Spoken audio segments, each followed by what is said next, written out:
For those of you who don't know our guest, Mr. Sain is a very well-renowned and very well-touted motivational speaker and life coach. And what we're going to be talking about today is some of the extreme violence that we've been seeing in the news lately with our youth, with our young people, some of the initiatives going on with the gangs.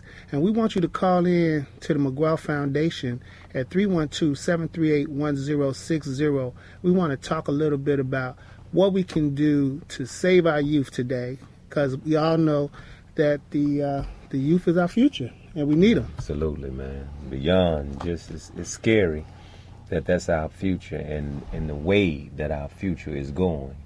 And I'm sure we'll get deep into that. Absolutely. Now, from what I've seen so far, Mr. Sain, they have been a lot of targeted violence on young people, extreme young ages, 13 to 21, it seems like, high school kids. Is that something that seems to be a direct targeted attack by some of these gangs? Yes. You know what? That age group that you just referred to, that's really a slap in the face of the grown people in the village.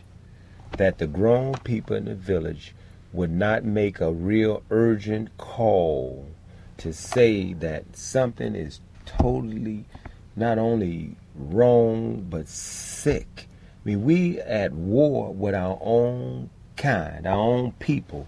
So that group that's targeted is a group that's idle.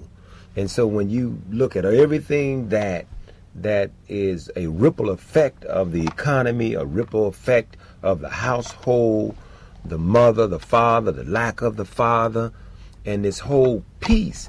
And unfortunately, everybody knows the systemic part, the sociology part, but there hasn't been a real urge for or real urgency for action. There's been talk, it's been marches, it's been conferences, much talk, but no real mentoring, no real love for our babies. And trust me, it's a huge disconnect. And I'm not criticizing some of you all that love marches, that love candlelight vigils, that love conferences, and you like the photo ops to see yourself in the paper, but I know it's going to take way more than that. And every day there's another youth shot. You don't hear about that. You hear about the ones that die. So the news people can sensationalize it and make another story so we can just be tuned in to death.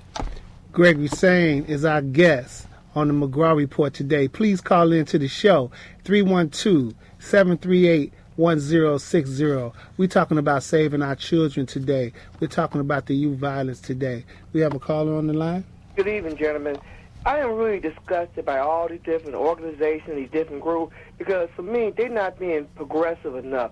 When they had the immigration march downtown, they tied up the city for 4 hours. If you want to march, why don't they march in front of Mayor Daley's house? Why don't they have some women or maybe some nuns, have some clergy standing outside Mayor Daley's office, kneel down praying, for some type of action being done, because I'm tired of seeing all these marches they have through these neighborhoods after somebody gets shot, whatever. For me, they're not being progressive enough. And if you think about it, they deserve exactly what they're getting, because they sitting back just lying down and taking it any old way. Because if you had some folks marching in front of Mayor Daley's house, or you had some people out in front of his office down on the 5th floor, something would be done. Some type of meeting, some type of action would be taken, in my opinion. Right. Absolutely. That is true. A march is a strategy that I think has been overdone. Don't you agree? I agree. Matter of fact, march on your aldermen. March on your representatives if they're not doing enough to make sure there's ample police protection in our community. And then march on us. March on yourself. Because at the end of the day, nobody's going to help us but us. We got to be mad at our own family right now. I can't look at the mayor. I can't look at the governor. I can't look at the president. I got to look at me. This is work for us to do. Sorry, ain't no government going to help you.